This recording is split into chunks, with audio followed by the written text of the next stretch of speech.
How y'all doing? Nick, where you were in the first half to 30 points in the second half, just what did you learn about your team, but also what changes did you make on offense to get things going? You know what? It couldn't have been much worse of a first half. We got to the run game really going in the second half.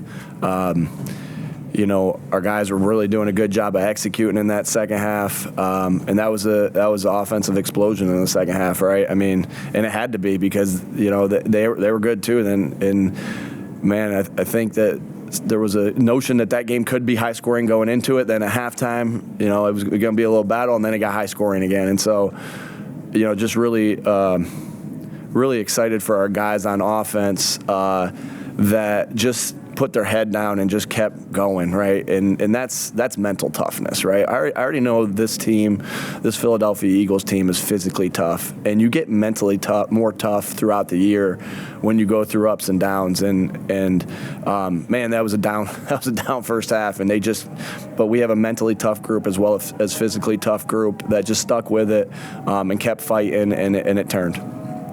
With what happened in Kansas City and then to be down again and to make this comeback, did you sense a sort of confidence from your team no matter what the situation was? They're just going to find a way? Yeah, our guys know how to win. Why do our guys know how to win? Well, part of that's a product of what we've done here the last couple years.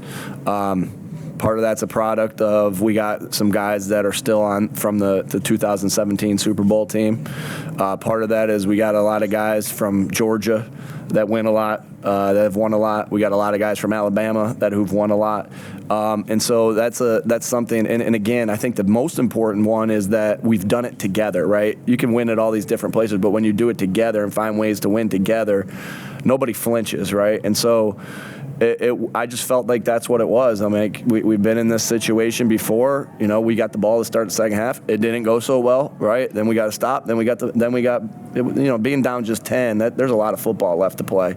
And shoot, that's why they play 60 and not 30 minutes. Last week, Al Hurts made the move towards the pass to Devontae today, the touchdown. What was his role within that you saw in him in another big moment? Who is that, Devontae? Oh, Jalen. Yeah, just clutch in clutch moments, right? There's going to be plays that he wants back from the first half. There's going to be plays that we called that we're going to want back from the first half. But really made some big-time plays when they mattered the most, none more than he had 3 touchdown passes. I thought he hit the Devontae. He read the defense perfectly and hit the ball to Devontae on the touchdown. But what an unbelievable throw and catch by OZ and Jalen on the touchdown on the scramble. I mean, my goodness, that was a good play.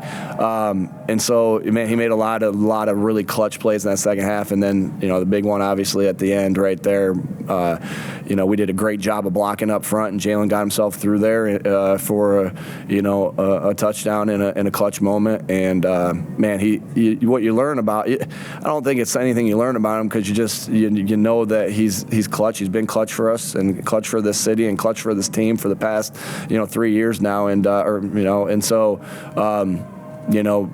he just kept, going and put his head down and worked and made some big time plays at the end. When did you find out about Lane? When did you find out about Lane this morning, and how did that kind of change your game plan when you found out?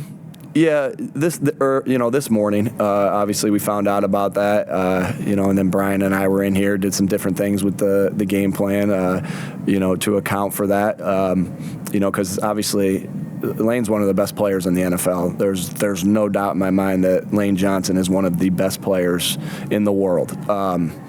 And so, we have a ton of confidence in Jack Driscoll. And Jack Driscoll, I haven't seen the tape, but I have a feeling that he played an outstanding game because of just the way the game was going and the rush and all those different things. But when you lose Lane Johnson's special, right? He's different. And so, yeah, we found out early this morning. Lane wanted to play and wanted to go, tough it out. Just didn't feel like he could in that sense, and I know that hurt Lane that he wanted to play badly in this game. But guys stepped up in his absence. That happened with Zach Cunningham too. Christian Ellis came in and made some big time plays. We knew that it was going to take everybody. When you're playing a team like the Bills, it's going to take everybody's contribution to win, and we got everyone's contribution, right? And some different than others that had to contribute more than they might have thought coming into this game. And I'm really happy for those guys that were able to do that. I think a lot of what they got offensively is Josh on third down, running, avoiding pressure. What's it like watching that from the sideline? Are you screaming? Are you frustrated? Is there any part of you that's going, I can't believe that this guy's doing this? He's special. This is a players' league. That there's players that just make plays in clutch moments, and he kept making big time plays. He's an outstanding player, and we just ended up with the ball last. Is really what ended up happening. To watch Josh Allen live was very impressive. He's a heck of a football player. Of course, it's frustrating in those scenarios, but you got to give them all the credit, because we had him wrapped a couple times. We had him in an open field tackle a couple times, and he's a big, strong man who can change directions too. It was a lot of respect for that man. How was it to help Jack? We obviously did a lot of our plan, looking how we were going to help him, what we could do, and starting off a little bit early in the game to do some of those things. But then he settled in and he played a really good game, and so we felt like as the game grew on, we felt like and that was our plan, and see how the game was going and see if we have to continue there. And as the game grew on, we continued to gain more and more confidence in Jack's ability to stop this rush. And I thought, again, it's hard for me to say exactly how that he played without watching the tape, but it seemed like he played a really good game. And again, big contribution by Jack Driscoll. You mentioned not flinching prior. What's it like for you? 59-yard field goal, that weather, you got to trot Jake out there in that situation. Nobody I'd rather have in the NFL more than Jake Elliott.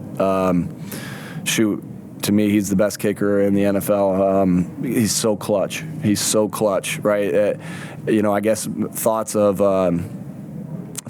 the Washington game were in my mind, right? And we actually showed that clip yesterday.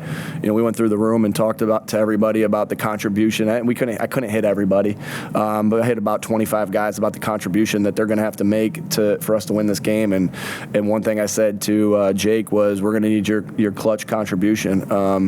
Nobody else we'd rather have in the world than Jake Elliott kicking a field goal on that, and he was clutch. And that, but because this is the greatest team sport there is, it couldn't be done without the protection. It couldn't be done without the snap by Rick, the hold by Braden, and the kick by Jake. So I didn't watch it. I still didn't watch it. I had to get Clay and Fletch pointing at me that he made it. But, man, he's clutch, and glad he's our kicker.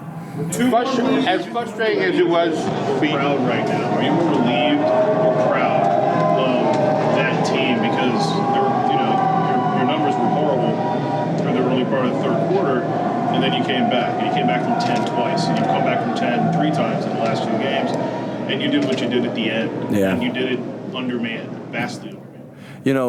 That's why they make it play 60 minutes, right? And so that's why you can't look at the numbers or anything like that. You just got to keep putting your head down and fighting, and our guys did that. And that really just shows the mental toughness of our guys. I'm happy.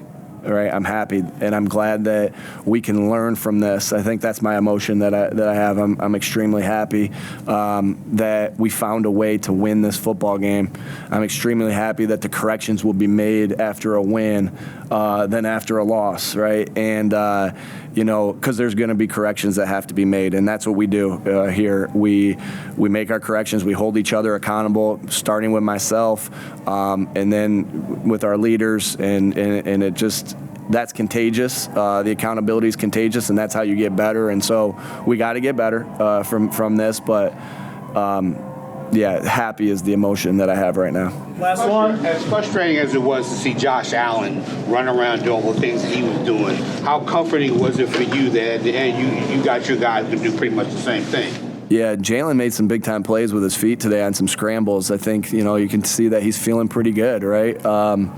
And that he just made some big time plays. When the pass game wasn't going well, somehow he found a way to make plays, and so you could see him have that acceleration that we're all used to seeing. We could see it.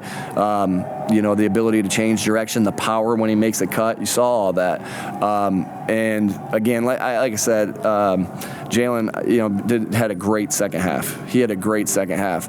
And Josh Allen was, as frustrating as it may have been, he still made a lot of plays. It was something to watch. And I got a lot of respect for him and the plays they made. All right. You got one, Sal? You sure? All right. Let's do it. Jalen will be